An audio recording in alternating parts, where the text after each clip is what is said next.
I've been a nature and scenic photographer for about 8 years now. I often get asked, what is my advice for beginning shooters? And my advice is always the same: practice, practice, practice. I think it's vitally important to have an area that's near where you live where you can go and practice shooting. So I come here to Great Falls Park in Virginia, which is only about a half an hour from where I live. And it's a really great place for me to sharpen my chops. There's beautiful scenic opportunities, there's wildlife I can photograph here. So I can come here, I can try new techniques, new perspectives, so when I travel to locations such as Patagonia or Yellowstone National Park, I can get the shots that I want. When I go to a new location, I tend to look at guidebooks, I tend to do some research on the internet, just to get an idea of what the photo opportunities might be. But more important than that, don't get locked into a rigid plan.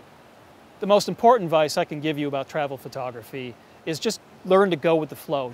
Right behind me, a great blue heron just landed. So I'm going to switch lenses. I'm going to go from my wide angle to a zoom lens, telephoto zoom. I'm going to reposition and hopefully get a really good shot of the heron. I tell people all the time, shoot, shoot, shoot.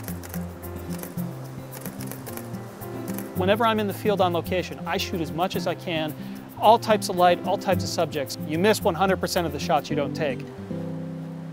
Conditions are going to change all the time. Things are out of your control. So don't try to control them, just go with it. So it's good to be flexible. That's why I carry zoom lenses like the Tamron 28-300, because they give me flexibility and they allow me to react very quickly when something unexpected happens. So let's talk a little bit about the equipment that I always use when I'm in the field. I think it's very important to travel light. You don't want to be carrying a 30 or 40-pound camera bag. And I don't like getting burdened down or weighed down by heavy equipment because it limits my mobility. So what I'm using here is a lightweight travel tripod, and it's really great when you're traveling because it's portable, it's lightweight, but it's sturdy enough to hold my camera in a variety of situations, including landscape photography and wildlife. I shoot a lot in low light when I'm doing long exposures, so it's very, very important then especially to have a tripod to keep things steady. The second piece of equipment is my cable release. And this allows me to trigger the shutter without transmitting any vibrations to the camera. So it helps me with all those things that the tripod helps me with as well. And the third thing is a piece of equipment that's built right into my camera. It's called Live View. Live View is a great tool. It's not just a gimmick. It allows me to zoom in on a scene and set critical focus and to make sure that my depth of field and aperture are optimal for the scene that I'm shooting. So if I want really critical focus from near to far in a landscape shot, Live View helps me do it.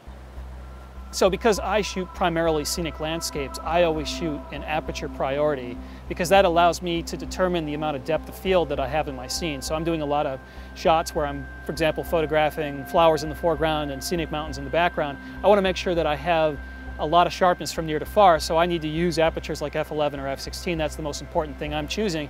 That's why I shoot in Aperture Priority. If shutter speed suddenly becomes important, like when I'm shooting water and I want to slow the action down, I usually still shoot in Aperture Priority, but I'll typically change my ISO, use filters, or even if I can, change my aperture a little bit to get the shutter speed that I want. When I'm shooting wildlife, I typically switch over to shutter priority because the most important thing for me there is the shutter speed. I want 1/500th of a second, for example, to freeze the action. I can't believe the herons let me get this close. I'm literally 10 feet away from it right now. I'm shooting with a wide angle lens. This is really neat. So for my shot of the great blue heron, which I used with a wide angle lens, what I wanted to do was juxtapose a tack sharp heron with water that was blurring in the background. So I used a combination of filters, a low ISO, ISO 50, and a small aperture, f16, to give me a shutter speed of about a 1/15th of a second. I experimented between there and about 1 or 2 seconds to see if I can get an effect where the heron was standing still and the water was blurring behind it. So I used filters, ISO, and aperture creatively to get the effect I wanted. Try not to play it safe. I know a lot of photographers that live by the maxim, shoot with the sun at your back. If you do that, you'll get a lot of good shots, but you'll also get a lot of shots that look like everyone else's, and they can tend to be a little static and uninteresting.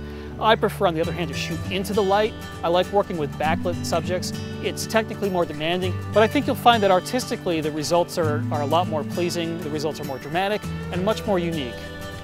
My last bit of advice is never settle for good enough. Take the extra time to perfect your shot, both technically and artistically. When you get back from an expensive vacation, trust me, if you take a little extra time to make sure you got the shot, you'll be a lot happier when you get back home and you're looking through your images.